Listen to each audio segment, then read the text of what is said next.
অনুরাগের ছোঁয়ার আজকের ধারাবাহিকে দেখা যায় সেনগুপ্ত বাড়িতে বর সেজে হাজির হয় কৃষ্ণ।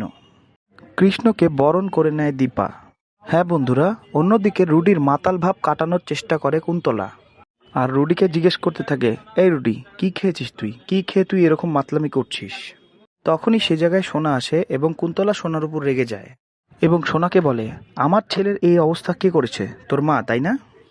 সোনাকে জেরা করে এবং বিভিন্ন কথা শোনায় এবং বলে, তুমি তোমার মা, আমি কাউকেই ছাড়বো না, মনে রেখো। তখন সোনা বলে, আস্তে, আমার লাগছে, দয়া করে আমার মায়ের জন্য আমাকে শাস্তি দেবেন না। কুন্তলা সোনাকে বলে, বড় বড় কথা বলছিস? হ্যাঁ, তোকে আমি দেখে ছাড়বো। তুই তোর মাকে গিয়ে কি বলছিস সবই আমি উদ্ধার করে ছাড়বো।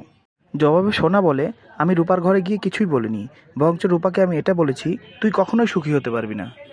শাসিয়ে কুন্তলা সোনাকে বলে, পারিবারিক আলোচনা চলছে, হ্যাঁ, আমার এই ছেলের অবস্থা কে করেছে যদি একবার জানতে পারি আমি কাউকে ছাড়বো না। এবার পানিতে রুডির মাথা ঢুকিয়ে রুডির মাতাল ভাব ঠিক করার চেষ্টা করে কুন্তলা। পর্বে তখন দীপার আবির্ভাব হয় এবং দীপা কুন্তলাকে বলে, এ কি কি অবস্থা হচ্ছে রুডির? এটা আপনার ছেলে কি বলার চেষ্টা করছিল, আর সে কি খেয়েছে বলেন তো? কুন্তলা তখন দীপাকে বলে, এই প্রশ্ন তো আমার আপনাকে করা উচিত, সে কি খেয়েছে। এই অবস্থায় দীপা ফেঁসে যাবে ভেবে দীপা সেই জায়গাটি ত্যাগ করে। অন্যদিকে রূপার বিয়ের পর্ব শুরু হয়। যখন রূপা আর কৃষ্ণর বিয়ের কাজ চলতে থাকে তখন দীপা দাঁড়িয়ে থাকে এবং মালতীদির সাথে কথা বলতে থাকে। আর কুন্তলা দীপাকে চোখে চোখে রাখে। কুন্তলা দীপাকে জিজ্ঞেস করে, আপনি এরকম ঘুমটা টেনে আছেন কেন?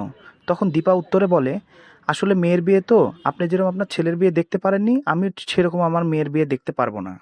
তখন দীপা নিজের শাড়ি মতন একটি শাড়ি অন্য একজনকে পরিয়ে মালতীদির সামনে দাঁড়া করিয়ে ওই জায়গা ত্যাগ করে কৌশলে, এবং জায়গা ত্যাগ করে সে রুডির বাড়িতে গিয়ে হানা দেয়। এরপর দীপা চুপি চুপি কুমারের ঘরের ভিতরে ঢুকে যায়, কিন্তু কুমারকে দেখতে পায় না দীপা, কারণ একটা কঙ্কালকে গুরুদেবের মতন সাজিয়ে কুমার ওখানে বসিয়ে রাখে। দীপা এই পরিস্থিতি দেখে অনেক ভয় পায়। দীপার সাথে জয়ও থাকে এবং জয়ও বুঝতে পারে এই পরিস্থিতিতে কিছু না কিছু একটা গড়বড় করা হয়েছে। গল্পের অপর পাশে কুন্তলা ভাবতে থাকে, দীপা তো এখানেই আছে, চোখে চোখে রাখতে হবে, এবং সে মালতীদির সাথে কথা বলতে থাকে। অন্যদিকে সোনা ভাবতে থাকে, মা মালতীদির সাথে দাঁড়িয়ে কি কথা বলছে? মাকে কি আমি সব সত্যি কথা বলে দেব? মাকে কি এটা বলে দেব যে রুডি আমাকে ট্র্যাপে ফেলে এসব করেছে, এই সব কিছুর পিছনে দায় রয়েছে কুমার? অন্যদিকে রূপা শুভদৃষ্টি হয়ে যায়, মালা বদল হয়ে যায়, 7 পাকে বাঁধা পড়ে রূপা এবং কৃষ্ণের, এবং সিঁদুর দেওয়াও হয়ে যায়।